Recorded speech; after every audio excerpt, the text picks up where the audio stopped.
sakslane, see mees tõepoolest tuli alasti rõdule ja mina jäämatasin, kui tõesti poleks elu sellist mõelnud, aga see selleks.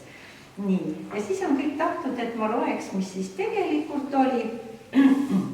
Ja nende raamatute lugemistega ongi niimoodi, et kõik, kes mul tuttavad nüüd, jõuavad siis Matildani viimase raamatuni, loevad selle päris algusest läbi siis selle loo, mida Matilda nägi ja siis ütleb ootaba.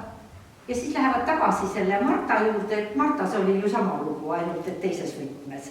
Nii, ja nüüd Matildas on siis nii. Viimasel reisipäeval juhtus Matildal ja Helduril ka üks naljakas lugu.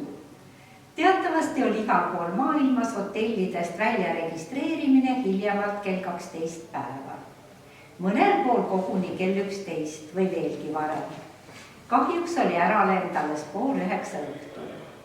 Kell 6 pidi tulema buss, et neid hotellist lennujaama transportida. Matilda ja Heldur leppisid kokku, et on toas täpselt ette nähtud ajani ja siis peavad paratamatult ülejäänud 6 tundi hotelli territooriumil veetma. Basseinis ujuda saavad ikka ja võivad basseini ääres lamamistoolidel lebotades ja lugedes aega veeta. Kuhugi kaugemale ei hakkaks minema, eks oli juba käidud ka. Tulid siis pärast rikkalikku hommikusööki hotellituppa tagasi ja heitsid, nagu neil oli eelnevatel päevadel harjumuseks kujunenud, natukeseks voodile lesima. Lamasid kõrvuti ja veeretasid laisalt juttu. Teadagi, käsi otsis kätt ja nii see läks. Varsti oli Heldur ihu alasti ja Matildalgi püksikud ära võetud, ainult kerge kleidike keha katmas. Kell oli jõudnud juba 11:30 saada, kui Heldur arvas, et nad võiksid veel korra. Matilda püüdis vastu vaielda, et aega oli üsna napilt jäänud ja targem oleks mõte juba eos lämmatada. Aga milline mees tahaks sellisest mõttest nii lihtsalt taganeda? Liiatigi, kes teab, millal jälle võimalus avaneb. Paarike oli just alustamas, kui kostis kiire koputus uksele ja kohe seejärel oli kuulda võtmerahina kõrgkoolus.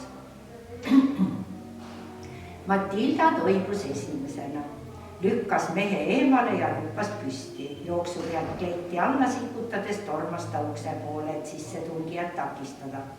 Pane kähku püksid jalga, hüüdis ta üle mehele.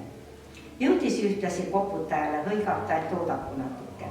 Avas seejärel ukse ning pead ukse vahelt välja pistes selgitas ukse taga ootavale toateenijale, et neil läheb veel mõni minut.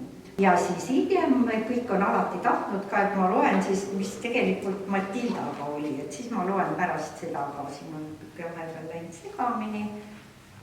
Nii. Viimasel puhkusepäeval enne äralendu juhtus seoses naabrimees Helduriga ka üks kummaline, tagantjärele mõeldes isegi naljakas lugu, mis aga Martat esimesel hetkel korralikult ehmatas. Marta oli käinud pärast hommikusööki hotelli basseinis ujumas ja hiljem viinud oma trikoo rõdule kuivama. Kui ta läks rõivaeset ära tooma, siis ilmus naabrite rõdule Heldur. Naise suureks hämmastuseks oli mees ihu alasti, aluspüksid näpu vahel. Mees tervitas naabrinaist naeratades, justkui oleks kõik kõige paremas korras ja asus seejärel rahulikult pükse jalga panema. Kuna Marta oli ootamatusest kõnevõime kaotanud, siis vastu tervitada ta vist unustas. Haaras nöörilt trikoo ja kadus kähku tuppa.